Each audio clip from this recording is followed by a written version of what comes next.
Matius 20. Perumpamaan tentang orang-orang upahan di kebun anggur. Adapun hal kerajaan sorga sama seperti seorang tuan rumah yang pagi-pagi benar keluar mencari pekerja-pekerja untuk kebun anggurnya. Setelah ia sepakat dengan pekerja-pekerja itu mengenai upah sedinar sehari, ia menyuruh mereka ke kebun anggurnya. Kira-kira pukul 9 pagi ia keluar pula dan dilihatnya ada lagi orang-orang lain menganggur di pasar. Katanya kepada mereka, "Pergi, jugalah kamu ke kebun anggurku dan apa yang pantas akan kuberikan kepadamu," dan mereka pun pergi. Kira-kira pukul 12 dan pukul 3 petang ia keluar pula dan melakukan sama seperti tadi. Kira-kira pukul 5 petang ia keluar lagi dan mendapati orang-orang lain pula. Lalu katanya kepada mereka, "Mengapa kamu menganggur saja di sini sepanjang hari?" Kata mereka kepadanya, "Karena tidak ada orang mengupah kami." Katanya kepada mereka, "Pergi jugalah kamu ke kebun anggurku." Ketika hari malam tuan itu berkata kepada mandurnya, "Panggillah pekerja-pekerja itu dan bayarkan upah mereka, mulai dengan mereka yang masuk terakhir hingga mereka yang masuk terdahulu."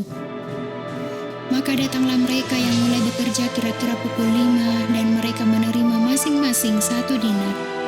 Kemudian datanglah mereka yang masuk terdahulu, sangkanya akan mendapat lebih banyak, tetapi mereka pun menerima masing-masing 1 dinar juga. Ketika mereka menerimanya, mereka bersungut-sungut kepada tuan itu. Katanya, "Mereka yang masuk terakhir ini hanya bekerja 1 jam, dan engkau menyamakan mereka dengan kami yang sehari untuk bekerja berat dan menanggung panas terik matahari." Tetapi tuan itu menjawab seorang dari mereka, "Saudara, aku tidak berlaku tidak adil terhadap engkau. Bukankah kita telah sepakat sedinar sehari? Ambillah bagianmu dan pergilah. Aku mau memberikan kepada orang yang masuk terakhir ini sama seperti kepadamu. Tidakkah aku bebas mempergunakan milikku menurut kehendak hatiku?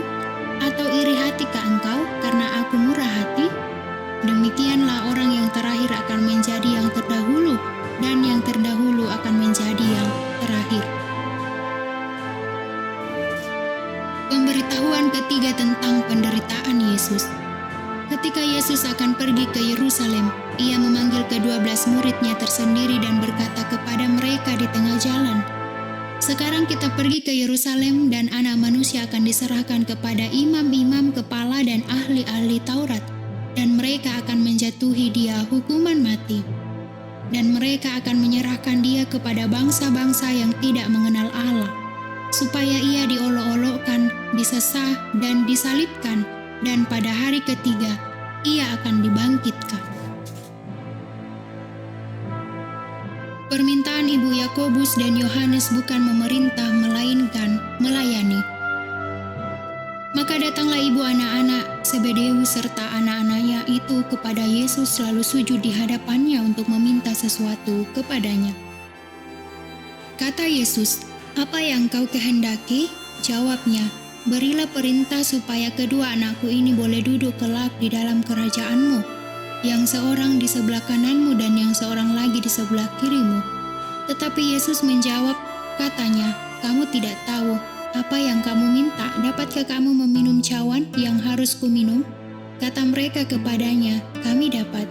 Yesus berkata kepada mereka, "Cawanku memang akan kamu minum, tetapi hal duduk di sebelah kananku atau di sebelah kiriku, aku tidak berhak memberikannya. Itu akan diberikan kepada orang-orang bagi siapa Bapakku telah menyediakannya." Mendengar itu, marahlah ke-10 murid yang lain kepada kedua saudara itu. Tetapi Yesus memanggil mereka lalu berkata, "Kamu tahu bahwa pemerintah-pemerintah bangsa-bangsa memerintah rakyatnya dengan tangan besi, dan pembesar-pembesar menjalankan kuasanya dengan keras atas mereka. Tidaklah demikian di antara kamu. Barang siapa ingin menjadi besar di antara kamu, hendaklah ia menjadi pelayanmu. Dan barang siapa ingin menjadi terkemuka di antara kamu, hendaklah ia menjadi hambamu. sama seperti Anak Manusia datang bukan untuk dilayani, melainkan untuk melayani dan untuk memberikan nyawanya menjadi tebusan bagi banyak orang. Yesus menyembuhkan 2 orang buta. Dan ketika Yesus dan murid-muridnya keluar dari Yeriko, orang banyak berbondong-bondong mengikuti dia. Ada 2 orang buta yang duduk di pinggir jalan mendengar bahwa Yesus lewat, lalu mereka berseru, "Tuhan, Anak Daud, kasihanilah kami." Tetapi orang banyak itu menegur mereka supaya mereka diam. Namun mereka makin keras berseru katanya, "Tuhan, Anak Daud, kasihanilah kami." Lalu Yesus berhenti dan memanggil mereka. Ia berkata, "Apa yang kamu kehendaki supaya aku perbuat bagimu?" Jawab mereka, "Tuhan, supaya mata kami dapat melihat." Maka tergeraklah hati Yesus oleh belas kasihan, lalu ia menjamah mata mereka, dan seketika itu juga mereka melihat, lalu mengikuti dia.